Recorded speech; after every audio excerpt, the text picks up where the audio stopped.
Hello, this is Atsushi. This is a quick tutorials on how to draw the Shippou pattern. If you have a circle template or pair of the compass, it is piece of cake. First, draw the circle in the center and make sure you know where is the 0, 90, 180, and 270 angle points are located.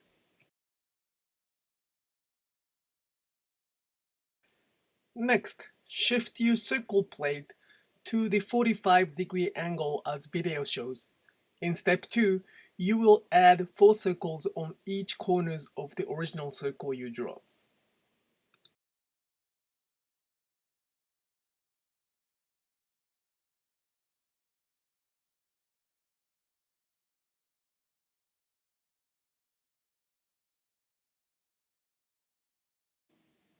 In step 3, we just simply repeat the movement of shifting the circle template from the step 2.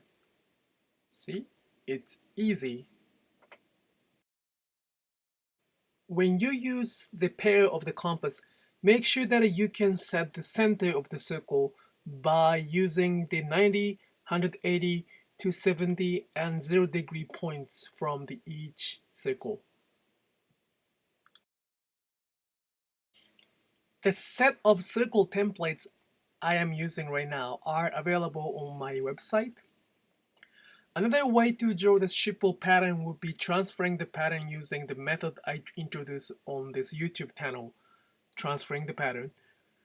You draw the patterns on the paper or print the patterns out from the computer so you can adjust the size of the pattern by the printer or the computer, like enlarging it or making it smaller.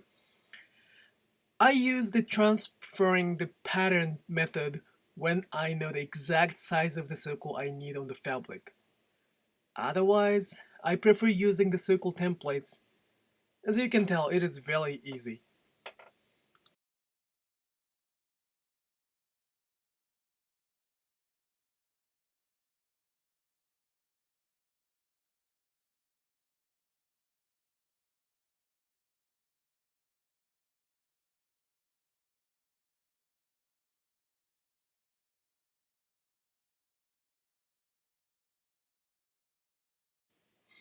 I hope this video helps you to start enjoying this beautiful Sashiko pattern.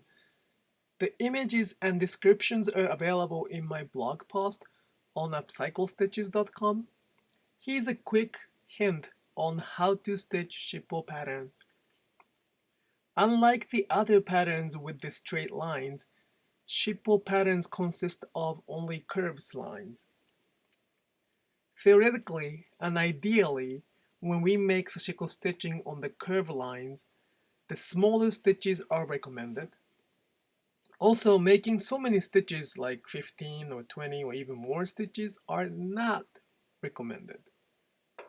However, it is important to catch the rhythm too. I hope you can find your own pace of stitching this beautiful curved so-called Shippou pattern. Have a nice day. Bye.